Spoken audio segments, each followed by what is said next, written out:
One property investment and the money is stuck. Hello everyone, my name is Salman and today we will look at a case study of one of my friend who recently bought a property in RT Nagar. But before we get there, I just want to bring to your notice that I am open for business collaborations, and if you have a good opportunity in real estate, call me on the number given on the screen. We'll get in touch and work together. So coming back to the case study, this is going to be a little lengthier video. I would recommend you watch the entire video on my YouTube channel, that is at OKS Reality, or if you're watching me on my Instagram or any other social media handle, this video can be in multiple parts. So this case study goes as about 2.5 years back, one of my friend met me and he said that he wants to buy an apartment in RT Nagar. Now RT Nagar is very much centrally located in Bangalore. After understanding his budget, I know that he was not even close to getting a good property in RT Nagar. I recommended him to invest in Sarjapur or Devanhalli, which is off Bangalore, a little bit outside Bangalore, which would suit his budget and he can get a good property. But unfortunately, after meeting me, after about 6-8 months, he went and he finalized an apartment and he bought a unit for himself. Now, this apartment was on a land of 2000 square feet. They had built about 8 units there. Now, these kind of units have been a very common scenario in city level. Lot of tier 1, tier 2 cities, you see that there is a plot of around maybe 2000, 2400 square feet and about 7 to 8 units are constructed there.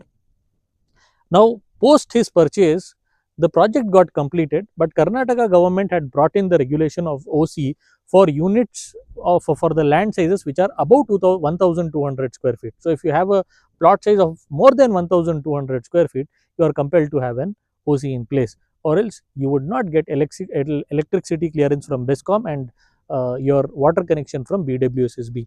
So, this regulation hit immediately and his entire investment which was there on the project, and let me just tell you one more thing here, this was his lifetime's earning. He wasn't going for a loan. This was his lifetime's earning and he had invested in the property and it is stuck because the project is completed but there is no electricity in the project. Now there is a Karnataka government regulation on this and there are certain exemptions. We will understand this better and how UDS work and how problems can come in a different video.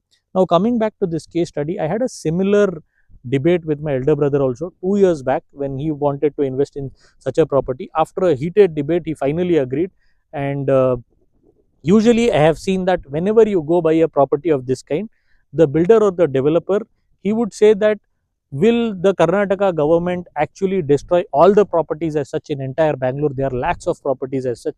Will they destroy all of such? This is what the usual justification given. The answer is actually yes.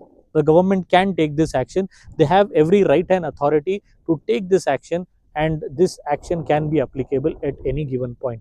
Property is not like your mobile phone or a two-wheeler or a four-wheeler that you can change it every 5 years. You are buying it for yourself and perhaps you will pass that property to the next generation, and you don't know that when the legal clause, which was somehow not pushing you too much now, can push you at one given time. So whenever you pick a property, ensure that it is as per the guidelines, Now in this scenario, his money is stuck for a lifetime. He was in a rented property. He is continuing to stay there, and his entire investment is stuck somewhere. Builder has said that the government regulation has changed just now, not at the time when you gave the money to me.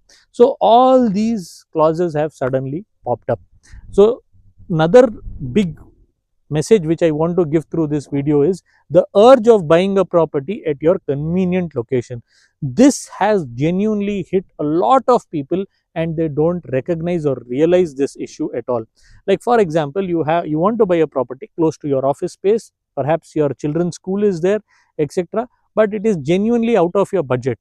So what you do, you keep waiting, and I guarantee you that one fancy day wouldn't come that the property prices will suddenly crash in tier 1 cities and you would get the property which is worth 3-4 crores for a crore rupees. That is not going to happen. Today you have 1 crore rupees, and if it is investable anywhere, you invest it right now. There is a saying in real estate, the only worst time to invest in real estate is later. Because what would happen is, what is affordable to you today will become unaffordable in next 5 years again. If you push the budget also, there is a probability the prices would have gone double. Let's take an example of Bangalore itself. Pre-COVID, lot of properties had a different pricing, and today most of the properties are doubled. People who have been waiting to buy the right property in central Bangalore are now those properties are completely out of their budget, which were somewhere close to their budget. So don't keep waiting. You want to buy a property, I would recommend invest in a appreciating area which is now going to have better infrastructure, which will bring very good appreciation. In central cities and in central Bangalore, etc., in tier 1 cities, in the heart of the city, whenever you invest, it is already a saturated market.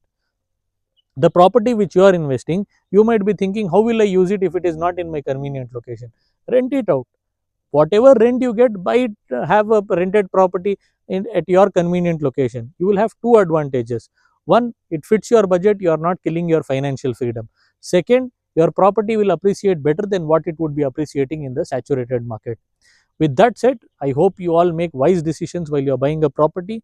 Think carefully, think through it, get a property consultant in place who can walk you through the challenges.